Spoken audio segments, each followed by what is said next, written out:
Hello, all, and welcome to A Face from the Crowd. We are committed to bringing forward stories of people who chose different careers and their journeys.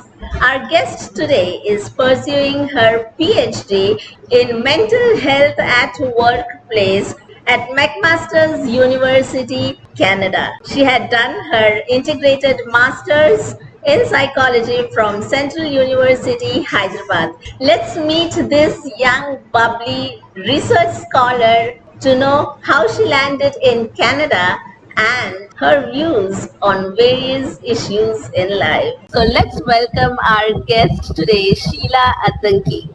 Hello, Sheila. Welcome to A Face from the Crowd. Very happy to see you here. Thank you so much for having me. It's a pleasure to be here. Okay, Sheila, very briefly tell us about your family, your childhood, and what kind of a child you were. I had a very normal childhood. Both my parents were working, my mom and dad, and I lived in a joint family. So I really enjoyed being around people, and I think I'm more sort of like a people person. So I like to have a lot of company around, and I had a lot of people to spend my time with, play with, and all of that. So it was pretty normal, and it was extremely fun childhood. Okay, yes, yes, I know actually that you were a very chirpy, bubbly kind of a child. So, Sheila, what actually made you choose the field of psychology? It was a very interesting journey. So the whole reason why I chose BIPC in my 11th and 12th was purely because I did not like math. It was my main reason to choose science, and I was genuinely interested in science too. But the reason that I did not like math pushed me even more into that science direction, and I was very clear that I did not want to do medicine because I knew I did not have that in me, and I wouldn't do justice to go into that sort of a field if I was not genuinely interested. So I was very clear from the beginning that yes, I'm interested in science, but it's not medicine that I want to do. So that's when I started thinking of, what are the different fields that I can go into by still remaining in the science field.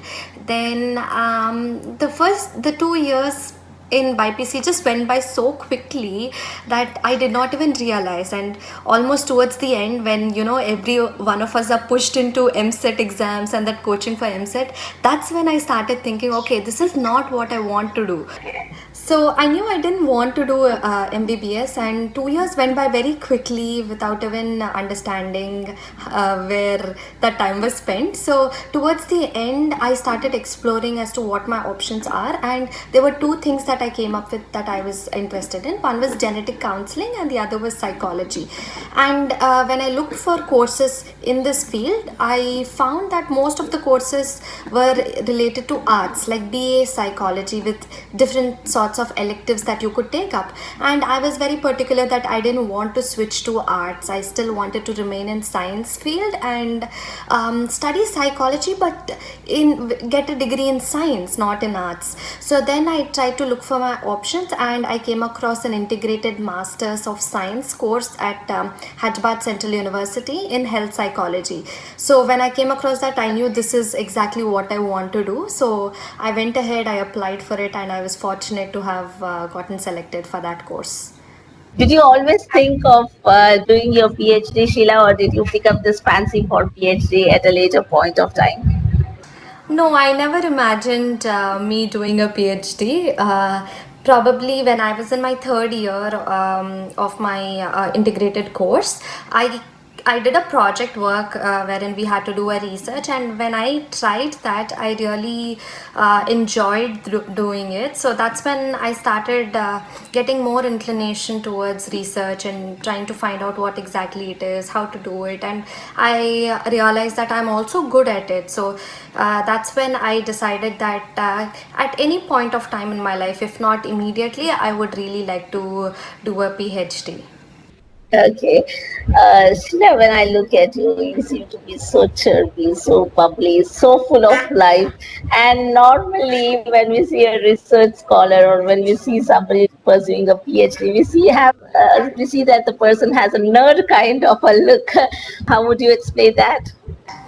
Well, that's something that I've come across a lot, and yes, there are a lot of stereotypes about how one person in a particular field is supposed to be. But I think of late, everybody is trying to be different and try new ways of being, and they themselves have their own individuality. So I think that's what has. That's what I have realized over my time doing my PhD. I'm not completely there yet, but I realized that yes, there is an element of seriousness that has to be there, but that's in fact there for every field, not just for PhD. Even if you're doing your work, you have to have that element of focus and element of seriousness while you pursue a particular task. But that doesn't mean that you don't enjoy it. So as long as you're focused and you're enjoying what you're doing, you will definitely come out with flying colors. Absolutely, being a psychologist, who else can vouch for it better than you? And in fact, we like to see this kind of a research scholar feel more comfortable, I think. Fine. Okay, Sheila, now a lot of our viewers would actually like to know your journey to Canada. How did you actually land up as a PhD scholar at McMaster's University finally? So, could you please explain in short about your journey?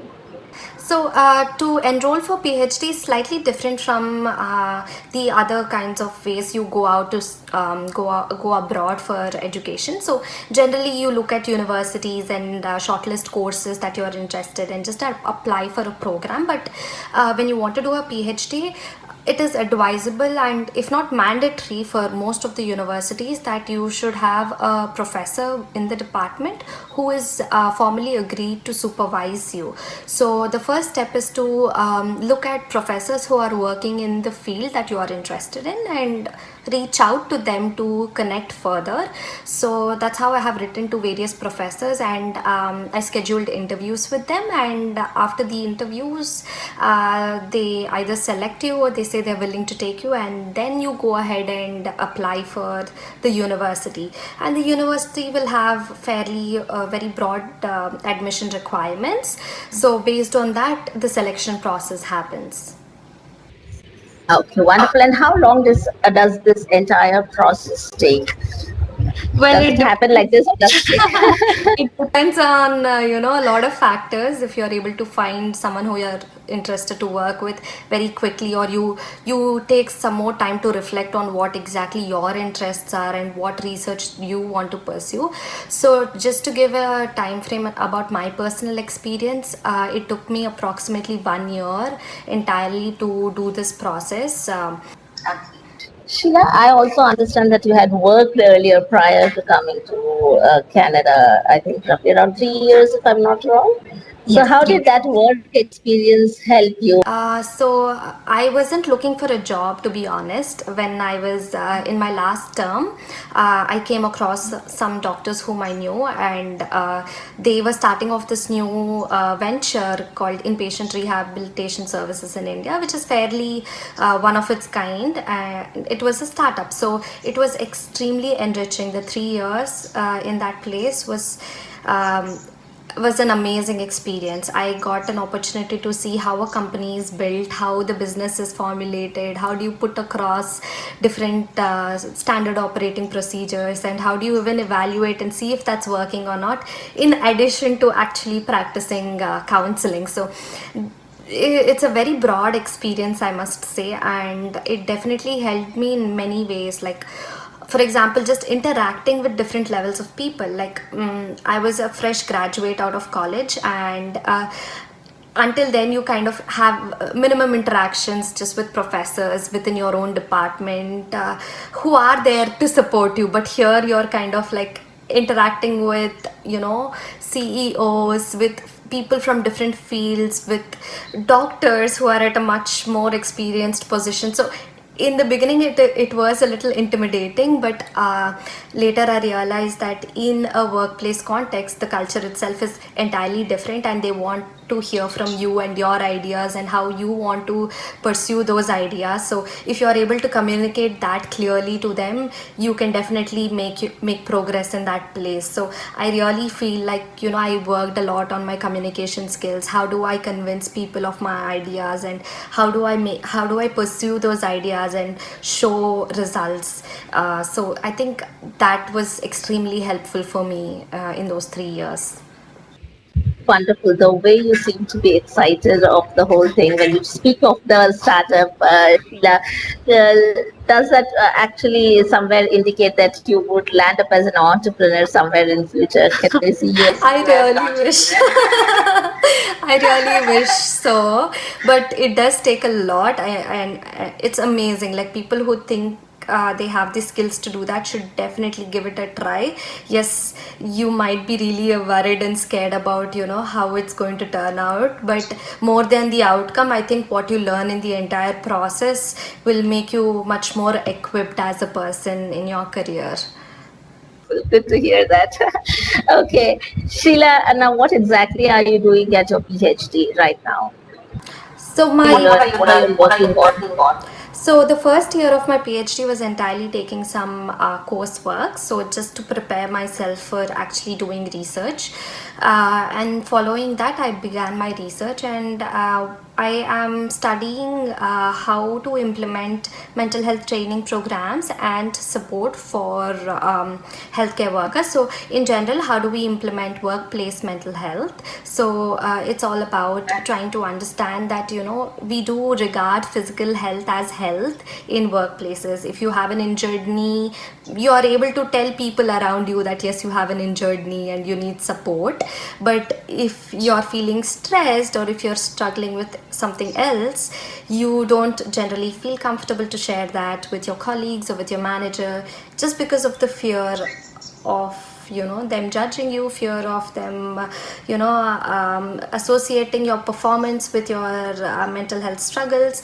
So there's a lot of things that are going on. So it's important that people take care of their mental health, because they spend most of their time in offices or in their workplace, right? So it's a very new field. It's extremely interesting and enlightening, and we are learning a lot of new things along the way. Brilliant. Very good to hear that, actually. Okay, now how do you actually perceive the way kids are being brought up these days? Being a psychologist, what would be your suggestion about career guidance, or maybe the way children should be guided to shape up their future? Well, I think it all depends on self exploration. So, a lot of times we struggle with understanding what is there outside and what is our own skills and how is the match happening. So, we know that yes, there are a couple of fields, but we don't know about a lot of them. So I think the first thing is trying to educate yourself about what all are there, and I think you're doing a great job in that, to tell people about how there are different fields and how you can pursue all of them. So that's the first thing, to find out what are the options. The second thing is to understand your own skill set. What are you competent in, what are you interested in, to try and explore your own passion and see how do you match them up. So I think that process does take a lot of guidance, and from parents, from different sources, from friends, from teachers in schools and colleges. So I think that kind of a thing is required in our society. I do see a change from before. Definitely there is a lot of improvement from, say, the time that I was going through. But like I mentioned before, I think if you are able to educate our own people in our society and tell them about what are the different options that are there for them, and support them in their journey to actually find out their own passion, I think that push itself is enough for children. Wonderful. Now, since you said that, it has changed since my times. Were you at your time under any kind of pressure to be that perfect kind of a child or maybe get those perfect scores? Was there any pressure from home, at home, from your family? I never had any sort of pressure from my parents, but definitely in our Indian society, it's not just parents alone. It's an influence of the entire society, relatives, neighbors, everybody else. So I didn't have anything of that sort from my parents, but I definitely did experience that from relatives and neighbors and everybody else. So even that had an impact on me, and honestly, it is very hard for a child who is not equipped to handle such sort of stress or such sort of pressures from everybody around them, especially elders. So I think yeah, that does have an impact, but somehow, since my parents were very supportive and they never pressurized me into getting a particular grade, all they told was, do your best, enjoy your learning experience, don't have to pressure to get some sort of good grades. So I think that really helped me to stay focused and stay calm in my studies. So nice, actually. So does that mean that you were an average student? Yes, I was definitely an average student in school. Slowly, I picked up. I never wanted to be the first grader, or my goal was never to be the first in class or get a gold medal or anything of that sort. But as I grew older and as I went further in my education, I did do well, but mostly because I enjoyed that journey, or I enjoyed that whole learning experience. Great. Since we're talking about, mental health, and I'm talking to a psychologist. Now, these are times when people are very depressed all across the globe, in fact, not just in India, because thanks to our COVID situation. And as you said, right, you said, that there can be mental pressure both at workplace, and even if there is no mental pressure at workplace, just sitting at home, you can get that, feel that stress. So, how should one cope up with that? How do you personally cope up with your stress levels? Does it become easy for you as a psychologist to deal with stress? Not really. I'm being very honest. Not really, but I think I should be thankful that I have these skills and the knowledge to understand how to cope with this. So it is definitely a very stressful time for everyone around the world, and especially so for others who are already struggling with different aspects of their life, who are at very crucial points in their life, especially students who are going to give their 10th boards or 12th boards and make critical decisions as to how they choose to pursue their future. So I can definitely understand how stressful it must be for them, but I think the most important thing to do right now is to be kind with yourself. Tell yourself that it's okay not to be okay. If you're feeling sad, yes, these are tough times, and during these times you will feel sad. So let those emotions just sink in and accept them, and then after you do that, you can work out on trying to find different ways that work for you. So to me, just going out to take a walk helps, listening to music helps. I love cooking, so I spend a lot of time cooking for myself. Yeah, so even small things like that, once we are able to understand what we enjoy doing, what makes us happy, even pursuing those small things will have a very nice impact, very positive impact on you during these times, because we're so limited, we're so restricted in what we can do. We have to now find out different ways that we can be happy, or different things that we can engage in within home, right? So in that way, we are restricted with our options, but just trying to find those small things that you can do at home, that could be really helpful. Wonderful. That was so nice talking to you, Sheila. Actually, you are a mixed bag. You're bubbly, you're compassionate, you're intelligent, you're full of life. It was wonderful talking to you. And being a psychologist, you actually, guided them as to how to take care of their mental health during these times. It was wonderful. Thank you for being on the show, Sheila. Thank you, Swarna. I had a great time. I enjoyed talking to you and answering all these questions. So that was Sheila Addanki for all of you, a young, dynamic research scholar, and I hope her interview did help you a little in understanding yourself and the kind of course that you need to take up. Not only that, I'm sure her words must have inspired you to maintain mental health during these difficult times. Signing off for now, we'll be back with yet another guest very soon. Stay tuned. Bye bye and see you soon.